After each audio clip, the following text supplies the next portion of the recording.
But now to the Cleveland kidnapping case that's made headlines around the world. One of the victims, Amanda Berry, made her first public appearance at a concert there on Saturday night. That one day after Ariel Castro agreed to a plea deal that will put him behind bars for life without parole, plus 1,000 years. His son, Anthony Castro, is with us now exclusively. Anthony, good morning. It's good to see you. Good morning, Savannah.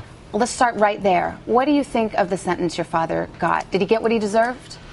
I think it's the best possible sentence. I think that if he really can't control his impulses and he really doesn't have any value for human life, the way this case is shown, then behind bars is where he belongs for the rest of his life. The prosecutors did consider the death penalty in this case.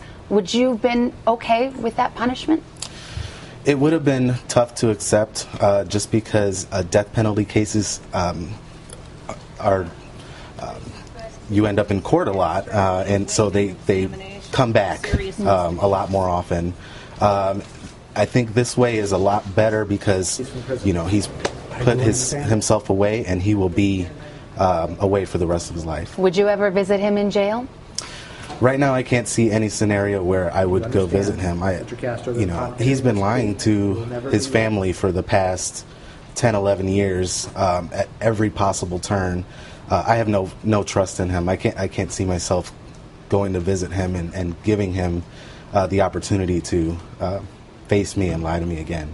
Let me take you back to that day in May when the world found out that he had been keeping these three women captive for a period of more than 10 years. What was your initial reaction? Well, I first found out that the girls had been found. Gina and Amanda had been found. And it wasn't until a little bit later that details started to come in.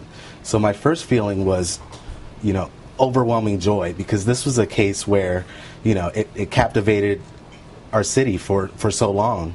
And it was shortly thereafter where my father's name and picture started to come out. And, it really became real to me when the 911 call started to be played, and I heard Amanda Berry say his name, and that was the toughest moment, and that's when it became real. Were you shocked? I was shocked because of the magnitude of such a crime. I don't think I could imagine anyone doing that, let alone to find out it was, my own flesh and blood, my father.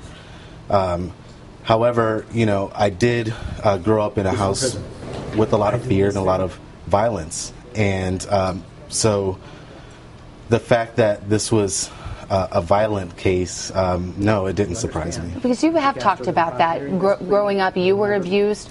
Your mom was terribly abused, according to you and your siblings. Tell me about what it was like to live under his roof. Incredibly strict. He had a temper. He wasn't, a monster 24/7. But if you crossed him, there would be consequences. And those, more often than not, would be physical consequences.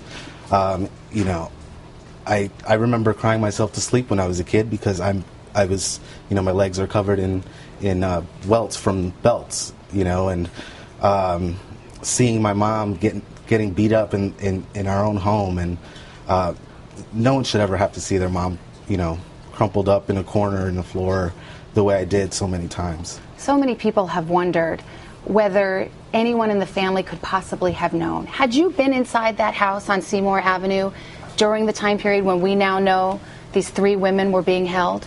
Yes, I had been there a few times. More often than not on the outside only. But when I did go in the house, I would always enter through the back door. That's where my father would flag me in. And we'd talk in the kitchen. We'd be there 15, 20 minutes. Did you ever see any signs that in retrospect you wonder about? I mean, did he have locks on the doors, that kind of thing? Well, the locks on the doors weren't unusual. Even when we lived there were locks on the basement door, the attic door, the garage was locked, windows were nailed shut. When you were a child, there were places you just couldn't go? Absolutely. When you think about what these women have gone through, does it haunt you? It does. It's been about a little less than 3 months since we've learned about all this, and it's been a 3-month nightmare.